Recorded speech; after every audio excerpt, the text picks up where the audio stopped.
Hello everyone, and welcome to today's tutorial on the topic of custom skinned mesh character tools. On my last video, some of you mentioned using tools with these skinned mesh characters. The process is pretty simple, and I'll be showing you how to do it. I've set up a knight character for us to use today.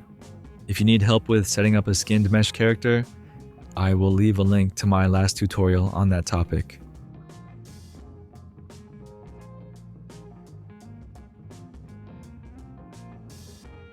There's some differences to the ninja character we last used. As you can see, this character is consisted of multiple meshes. The process is still the same. Just make sure all the mesh parts have collisions turned off and are maskless.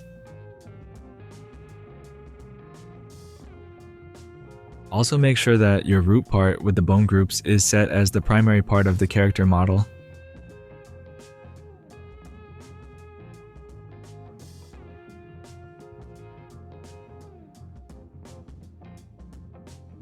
We'll start off with making a backup of our current character to be safe.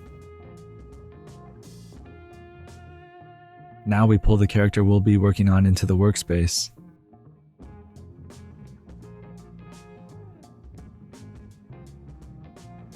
Let's explore the bone structure of our character and figure out which bone our tools will move with.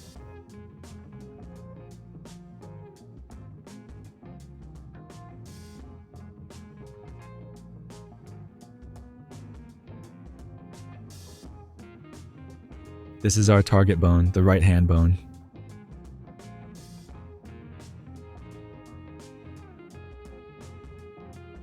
Next, we add a part to the model. This part will be where our tools are placed in.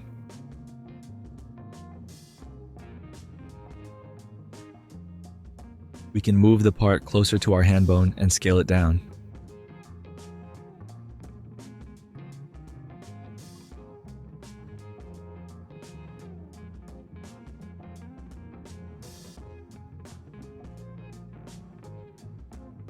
Rename that part to exactly right hand. I'll quickly change the color and material of our new part so we can better see it.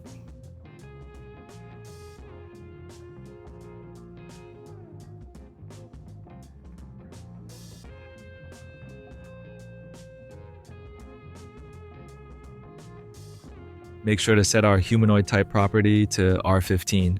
This step is very important.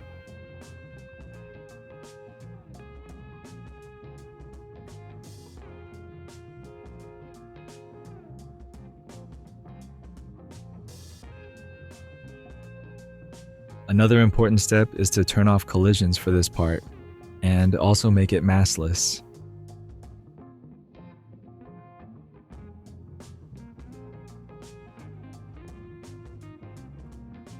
Add an attachment to the right hand part.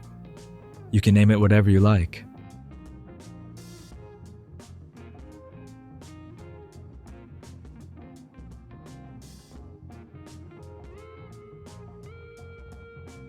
We also have to add a rigid constraint inside the right hand part.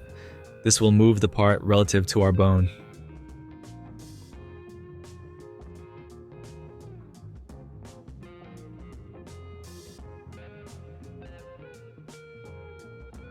Set the attachment 0 property to the new attachment we just made. And set the attachment 1 property to our targeted bone. In my case, it's the right hand bone.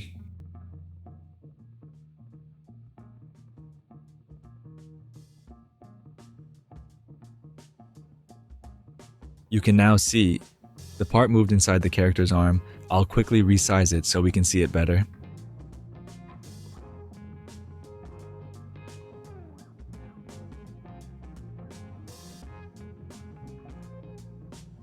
Let's do a quick test.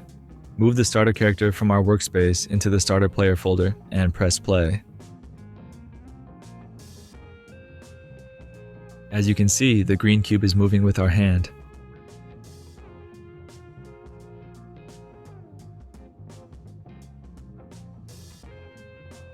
Great. Now we'll import a sword 3D model. I found this one on Sketchfab. I'll leave a link in the description.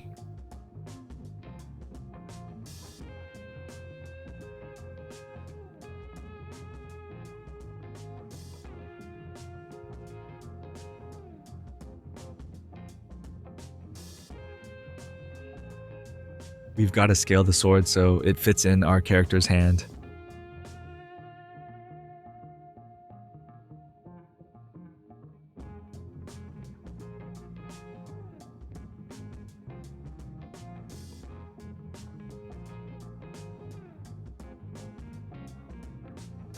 Once we're happy with the scaling, we can unparent the sword model from its group. This will be our tool handle. If your tool consists of multiple parts, the same still applies. Just decide on which part is going to be the handle and add weld constraints. I'll apply the texture and material to our model.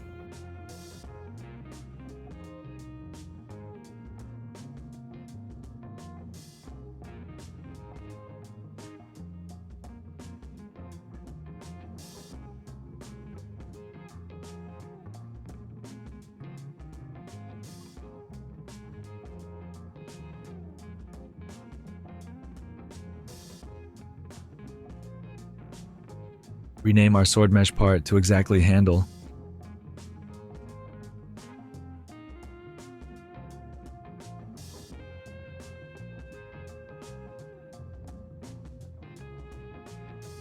Turn off the collision and set it to massless.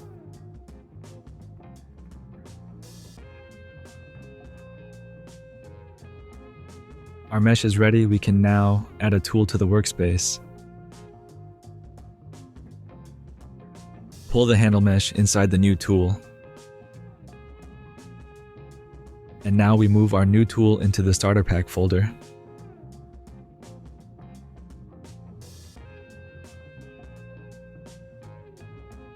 Before we move our starter character model into the starter player folder, quickly set our right hand part transparency to 1.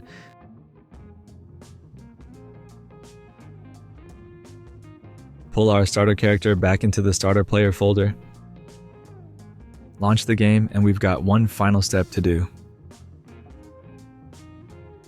If we equip the tool, you can see its position and rotation is weird.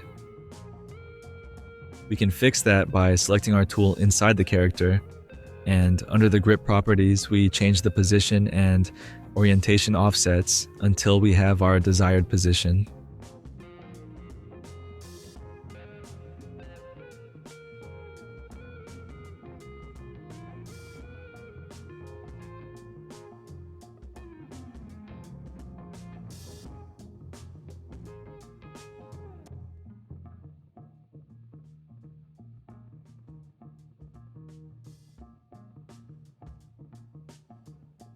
Once we're happy with the positioning of the sword in our hand, we can copy the tool and stop the game. Now paste the tool in starter pack and remove the old tool. And there we go, we now have a tool that we can use with our custom skinned mesh characters. Thanks for watching, hope you enjoyed it.